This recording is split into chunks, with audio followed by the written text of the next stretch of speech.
And look, Donald Trump's strategy is clear. He's trying to shift the key issue on the election from COVID to crime. Peter, can he do it? And what does Biden need to do to counter it? Well, it's a tested strategy, isn't it, by the Republicans? Whether it was Richard Nixon, and his vice president, the late great Spiro Agnew, and it was also George Bush's first campaign strategy with the Billy Horton ads. So it's a tested strategy, and yeah, it can work. If we continue to have rioting in various cities, if people continue to get shot up and get killed, I think for Trump, it's going to be an effective argument. Now, of course, that it's happening under his watch, and that he's principally the principal fanner of the flames may get lost. But I think it's a strategy. He's going to stick with it, and it's so far it's effective. Thurgood, how do you counter it?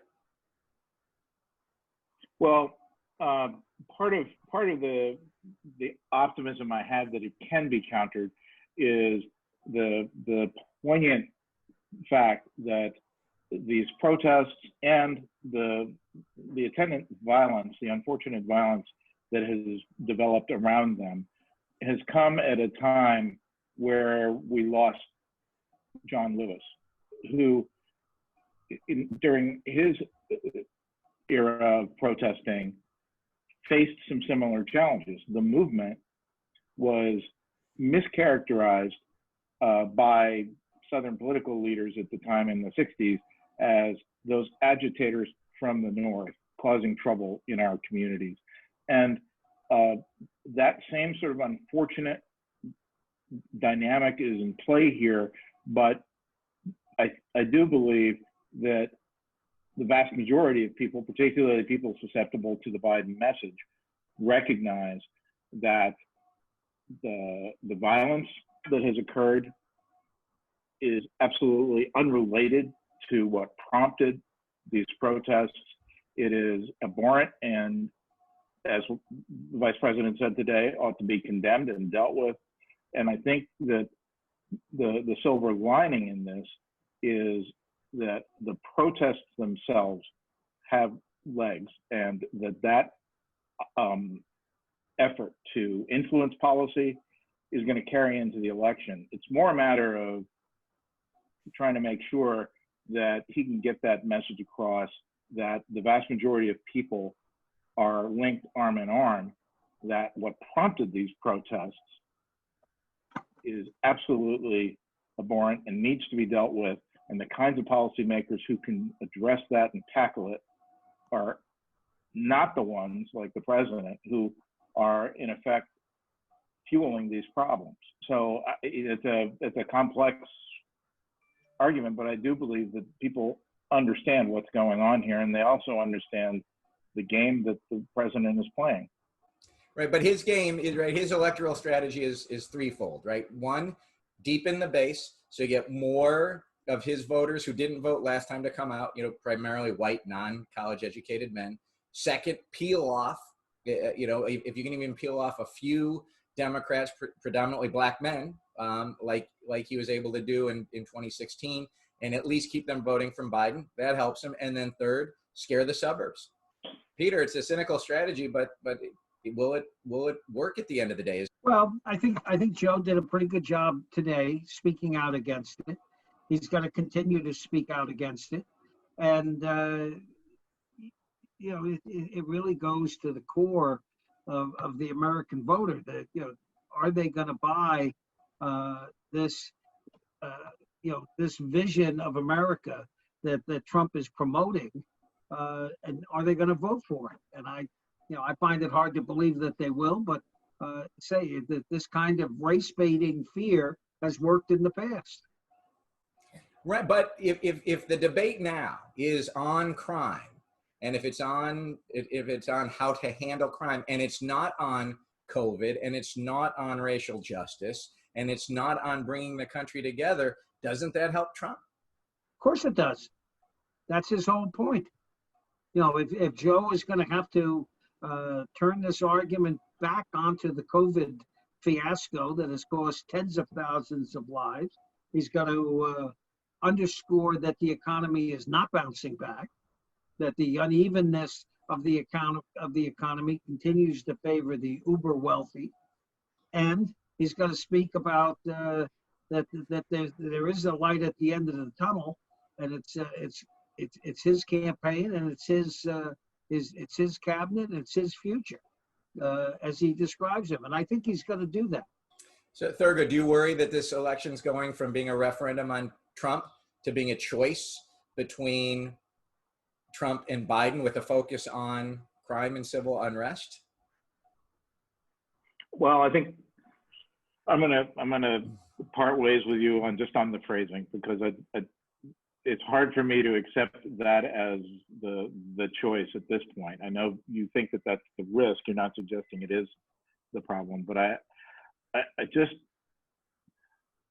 will acknowledge that I'm very concerned that he could gain a foothold or gain some traction with this kind of an argument, and it does parallel the arguments he made about people coming across the border. It's always I'm trying to save you from them, whoever them is, and it's very distasteful. But I think people recognize it for what it is. My hope is the majority of people have had enough of it. Trump's running as the incumbent. Can that strategy work when you're the president overseeing what's happening right now?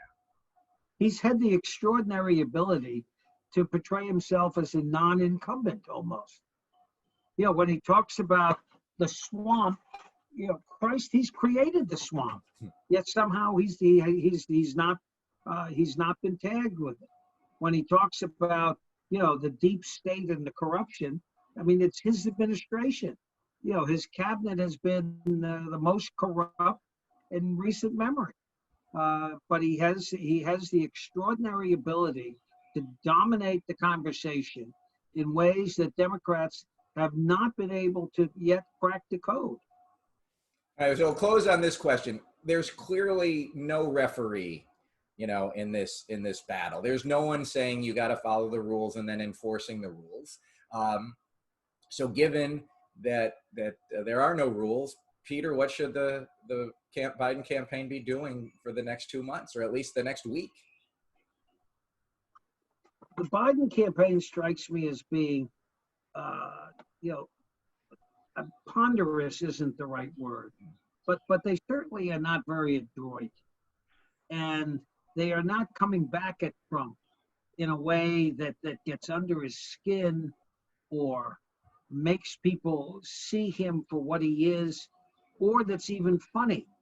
And so far, you know, it's been a pretty stilted effort, and we'll see what happens. They've got a little time yet, but they really have to unleash, I think, a little bit, and turn this, understand there are no rules, and turn this place upside down. Very good. Well, I think what we've seen is the Biden campaign did a great job, particularly the Vice President and Senator Harris, during the convention week and in their appearances since the convention, wielding a stiletto on the policy differences and carving those out and being forceful.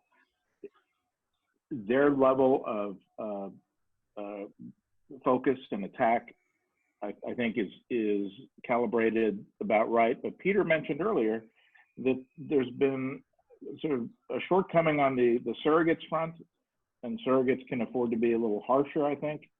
I'd like to see more of that. And I think, look, there have been a number of groups that have begun putting up even more ads and putting out more material that, whether they directly support the Biden-Harris campaign, they certainly oppose the president's reelection, and I just would like to see those groups amplified. Well, go ahead, Peter. One last closing thought. Well, I think that you know, Sunday was a good example in the United States. You know, you had the Sunday talk shows following the Republican convention, and the Democrats put out the B team at best. I mean, I think it would have been a perfect example for Vice Presidential nominee Harris to do one of the shows, and that would have been the lead for most of the day. But instead, we gave it up and let the Republicans finish off the week at their own will. Well, Biden came out tough today, so it'll be very interesting to see what happens over the next week, and if this this continued strengthening opposition to Trump and what he's trying to do on flipping the narrative from COVID to crime is going to work for him. Well, we'll see you next week. See you next week.